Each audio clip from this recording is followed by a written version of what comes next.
दोस्तों, कहा जाता है कि ब्रह्मांड ही सब कुछ है। समय, स्पेस और मैटर, सब कुछ इसी में समाहित है। और हमारी पृथ्वी इस ब्रह्मांड में चट्टान का घूमता हुआ कण भर है, जहां रहने वाले इंसानों का अस्तित्व इस अनंत ब्रह्मांड में चींटी जितना भी नहीं है। वैज्ञानिकों की माने तो हमारा ब्रह्मांड करीब 100 मिलियन प्रकाश वर्ष की दूरी में फैला है, जिसमें करोड़ों आकाश गंगाएं, अरबों तारे, खरबों ग्रह और अनगिनत उपग्रह, धूमकेतु, छोटे कंकड़ और ना जाने कितने ऐसे पदार्थ मौजूद हैं जिनके बारे में हम कुछ नहीं जानते। हालांकि अब तक हमने जितनी भी स्पेस एक्सप्लोरेशन की है, उसके मुताबिक सिर्फ पृथ्वी ही ऐसा ग्रह है जहां जीवन फल फूल रहा है। यहाँ पर पेड़ पौधे, जानवर और इंसानों को मिलाकर 8.7 मिलियन जीवों की प्रजाति मौजूद हैं, जिनमें से इंसान सबसे ज्यादा बुद्धिमान है। लेकिन क्या आपने कभी सोचा है कि संपूर्ण ब्रह्मांड कितना बड़ा है? क्या इस ब्रह्मांड का कोई छोर है? और इस अनंत और असीम ब्रह्मांड में हमारी पृथ्वी का क्या अस्तित्व है? अगर हाँ, तो जल्दी से अपने सीट बेल्ट बांध लीजिए, क्योंकि आज हम चलेंगे ब्रह्मांड के ऐसे रोमांचक सफर पर जो आपको सोचने पर मजबूर कर देगा। दोस्तों, हमारे ब्रह्मांड में 2 ट्रिलियन गैलेक्सीज हैं, जिनमें से एक है मिल्की वे यानी आकाश गंगा। और इसी आकाश गंगा में बसे सौर मंडल में स्थित है हमारी पृथ्वी, जहां हम रहते हैं। और रात के समय पर आसमान में देखने पर हमें कई टिमटिमाते तारे दिखाई देते हैं, जो कि हमारी आकाश गंगा में ही मौजूद हैं। चलिए अब पृथ्वी से उड़ान भरते हुए चलते हैं अंतरिक्ष में, जहां थोड़ी ही दूर से हमारी पृथ्वी कुछ इस तरह दिखाई पड़ती है, जिसमें हम धरती पर नीले और हरे रंग की एक परत देखते हैं। यहां से हम सभी महाद्वीपों को आसानी से देख सकते हैं। सतह से 400 किलोमीटर की ऊंचाई पर हमें दिखता है ISS यानी इंटरनेशनल स्पेस स्टेशन, जो इंसानों द्वारा अंतरिक्ष में भेजी गई सबसे बड़ी चीज है। ISS पर जाकर ही हमारे वैज्ञानिक पृथ्वी और अंतरिक्ष के बाकी ग्रहों व उपग्रहों की स्टडी करते हैं। यहाँ पर स्पेसक्राफ्ट्स के लिए फ्यूल, इलेक्ट्रिसिटी और ऑक्सीजन जैसी जरूरी चीजें उपलब्ध हैं।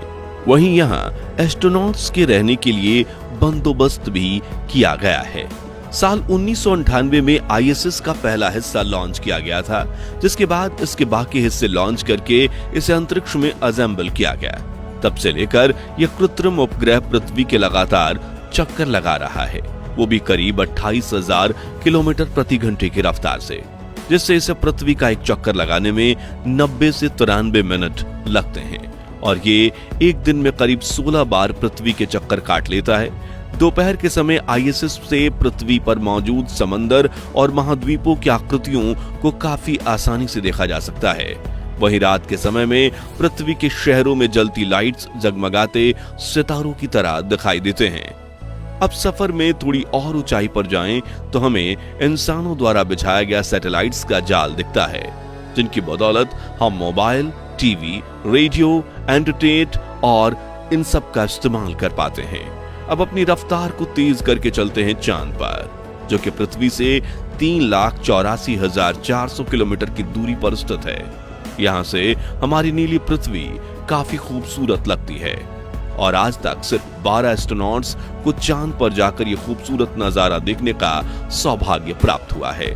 और जल्द ही इन लोगों की सूची में भारत के अंतरिक्ष यात्रियों का भी नाम जुड़ने वाला है, जो साल 2040 से पहले चंद्रमा पर कदम रखेंगे। आपको बता दें कि जिस तरह पृथ्वी के आकाश में चंद्रमा का उदय होता है, ठीक उसी तरह चंद्रमा के आकाश में पृथ्वी का उदय होता है। बस फर्क इतना है कि यहाँ से चंद्रमा का कद काफी छोटा दिखाई देता है और वहां से पृथ्वी का कद काफी बड़ा दिखाई देता है, क्योंकि पृथ्वी चंद्रमा से कद में काफी बड़ी है।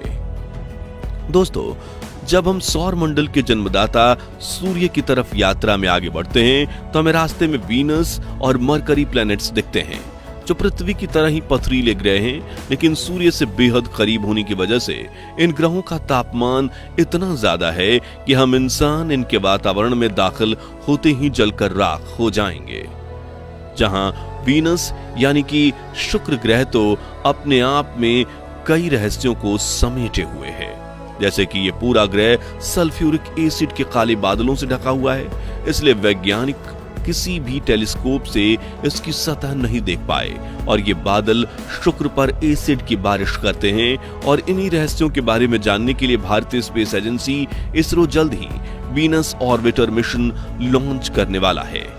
बात करते करते हम पहुंच गए सूर्य की तरफ, जहां हम आ गए हैं जिसके बिना जीवन की कल्पना कर पाना भी असंभव है। यह पृथ्वी से करीब 152 मिलियन किलोमीटर दूर मौजूद एक तारा है जो सौर मंडल के केंद्र में स्थित है। और जब हम पृथ्वी से सूर्य को देखते हैं तो वो हमें एक छोटे चमकते हुए गोले की तरह दिखाई देता है, लेकिन असल में सूर्य इतना बड़ा है कि वो अपने अंदर एक दो नहीं बल्कि 13 लाख पृथ्वी समा सकता है। वही सूर्य का गुरुत्वाकर्षण इतना ज्यादा है कि ये पूरे सोलर सिस्टम को कंट्रोल कर रहा है।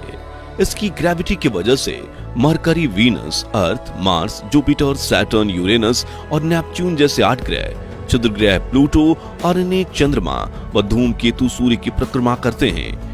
इन्हीं ग्रहों, उपग्रहों और धूमकेतु से सूर्य के आसपास सोलर सिस्टम का निर्माण होता है और सोलर सिस्टम से थोड़ी दूर जाने पर हमें हमारा ब्रह्मांड सौर मंडल कुछ इस तरह से नजर आता है।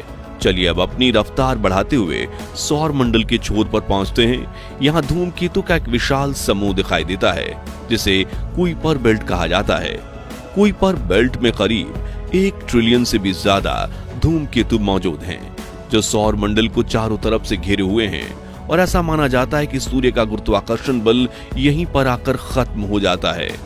कुइपर बेल्ट पृथ्वी से कितना दूर है, इस बात का अंदाजा आप इसी से लगा सकते हैं कि साल 1977 में लॉन्च होने के बाद वॉयेजर 1 और वॉयेजर 2 को कुइपर बेल्ट तक पहुंचने में 12 साल लग गए थे। अभी हम अपने घर से इतनी दूर आ चुके हैं कि यहाँ से हमारी पृथ्वी एक डॉट की तरह दिखाई देती है। अब जैसे जैसे हम अंतरिक्ष की गहराई में और आगे बढ़ते जाएंगे, वैसे वैसे पृथ्वी हमारी आंखों से ओझल होती जाएगी। हमारा अगला पड़ाव है सौर मंडल के सबसे करीबी सोलर सिस्टम अल्फा सेंचुरी, जहां एक नहीं बल्कि 3 सितारे एक दूसरे के चारों तरफ घूमते हैं। अब हम अपने पृथ्वी से 20 प्रकाश वर्ष दूर ग्लिस 581 प्लैनेटरी सिस्टम से रूबरू होते हैं, जिसका ग्लिस 581c नाम से जाना जाने वाला ग्रह दिखने में बिल्कुल पृथ्वी की तरह है। इस प्लेनेट पर इंसानों के रहने लायक तापमान, तरल स्वरूप में पानी और पृथ्वी जैसी सतह मौजूद है। और कुछ वैज्ञानिकों का मानना है कि इस ग्रह पर एलियन सभ्यता के होने की सबसे ज्यादा संभावनाएं हैं। लेकिन ये इतना दूर है कि हम अपने सबसे एडवांस जेम्स वेब टेलीस्कोप से भी इस ग्रह की सतह नहीं देख पाते। इसलिए वहां एलियंस की मौजूदगी है या नहीं, ये एक रहस्य बना हुआ है। अपनी यात्रा में आगे बढ़ते हुए हम पृथ्वी से करीब 19,000 प्रकाश वर्ष दूर आ चुके हैं, जहां स्टीफन्स 218 नाम का तारा मौजूद है। यह हमारी आकाशगंगा का सबसे बड़ा तारा है, जो कि सूर्य से पूरे 2000 गुना बड़ा है। इसमें हजारों सूरज जैसे 2 अरब तारे समा सकते हैं। अब अपने सफर पर आगे बढ़ते हुए हम देखते हैं हमारे गैलेक्सी मिल्की वे को, जिसमें 1 अरब न्यूट्रॉन स्टार मौजूद हैं और 10 अरब व्हाइट डॉर्फ्स भी मौजूद हैं।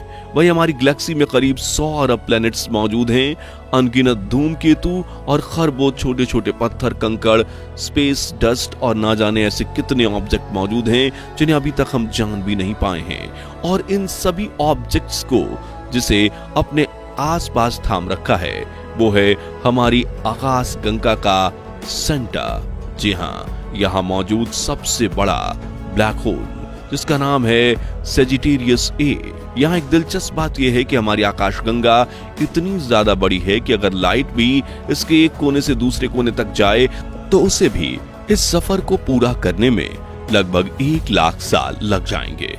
अपनी यात्रा में आगे बढ़ते हुए हम अपनी मिल्की वे गैलेक्सी से बाहर निकलकर इंटरगैलेक्टिक स्पेस में प्रवेश कर चुके हैं, जिसमें हमें मिल्की वे गैलेक्सी से भी बड़ी गैलेक्सीज दिखाई दे रही हैं, जिनमें से हर 30 गैलेक्सीज के समूह को लोकल ग्रुप के नाम से जाना जाता है। अब हम देख रहे हैं विर्गो सुपर क्लस्टर, जिसमें सैकड़ों लोकल ग्रुप शामिल हैं। ये सुपर क्लस्टर 110 मिलियन प्रकाश वर्ष में फैला हुआ है। यानी अपनी यात्रा को हम और आगे बढ़ाते हैं, हमें विर्गो सुपर क्लस्टर जैसे सैकड़ों सुपर क्लस्टर्स दिखाई दे रहे हैं, जिसे वैज्ञानिकों ने लेनिएकिया सुपर क्लस्टर नाम दिया है, जिसमें करीब 1 लाख गैलेक्सीज शामिल हैं। अगर आपको ब्रह्मांड की विशालता देखकर अभी चक्कर आने लगे तो बता दें कि ये तो कुछ भी नहीं है, बल्कि लेनिएकिया सुपर क्लस्टर से थोड़ा दूर जाने पर हमें इसके जैसे कई बड़े सुपर क्लस्टर दिखाई दे रहे हैं और ज्यादा दूर जाने पर हम देख सकते हैं हमारे ब्रह्मांड को, जिसमें लेनिएकिया सुपर क्लस्टर भी एक छोटे बिंदु की तरह दिखाई दे रहा है। और यहां से देखने पर पृथ्वी या सौर मंडल दिख पाना तो दूर की बात, आकाश गंगा का भी दिखना नामुमकिन है। लेकिन यहाँ एक रोमांचक तथ्य ये है कि यह ब्रह्मांड खत्म नहीं हो जाता, बल्कि ये सिर्फ हमारा अनुमानित ब्रह्मांड है। और वैज्ञानिकों के अनुसार 13.8 मिलियन सालों पहले जब बिग बैंग हुआ था, तब से लेकर हमारा ब्रह्मांड फैल रहा है। गैलेक्सीज एक दूसरे से दूर जा रही हैं। ऐसा इसलिए क्योंकि ब्रह्मांड का ना ही कोई सेंटर है और ना ही कोई छोर, यानी इंसानों का ब्रह्मांड के छोर तक पहुंचना लगभग नामुमकिन है। इस विषय की और ज्यादा गहराई में जाएं तो कुछ वैज्ञानिकों का तो ये तक मानना है कि अंतरिक्ष में हमारे ब्रह्मांड जितने और भी कई ब्रह्मांड हो सकते हैं। यानी कि हम ये कह सकते हैं कि अंतरिक्ष की कोई सीमा नहीं है और हम इंसान करोड़ों सालों तक भी स्पेस एक्सप्लोरेशन करेंगे, फिर भी शायद ब्रह्मांड के 1% हिस्से को भी जान पाएंगे। और जब तक दूसरे हिस्से को जानने की कोशिश करेंगे, तब तक पहला हिस्सा भी बदल चुका होगा, यानी हम फिर से शून्य पर आ जाएंगे। इसलिए ब्रह्मांड को असीम और अनंत कहा जाता है। तो दोस्तों, आपको अनंत ब्रह्मांड का ये सफर कैसा लगा? और क्या इस ब्रह्मांड में अन्य ग्रहों पर भी इंसान जैसे बुद्धिजीवी जीव बसते होंगे या नहीं? इस बारे में अपनी राय हमें कमेंट्स में बताइए। उम्मीद है आपको ये वीडियो पसंद आई होगी, और अगर हाँ तो इसे लाइक और शेयर करके हमें सपोर्ट कीजिए। और विज्ञान से जुड़े ऐसी ही दिलचस्प वीडियोस के लिए हमारे चैनल को सब्सक्राइब करके पास वाली घंटी जरूर बजा दीजिए। मिलते हैं अगली वीडियो में। जय हिंद, जय भारत।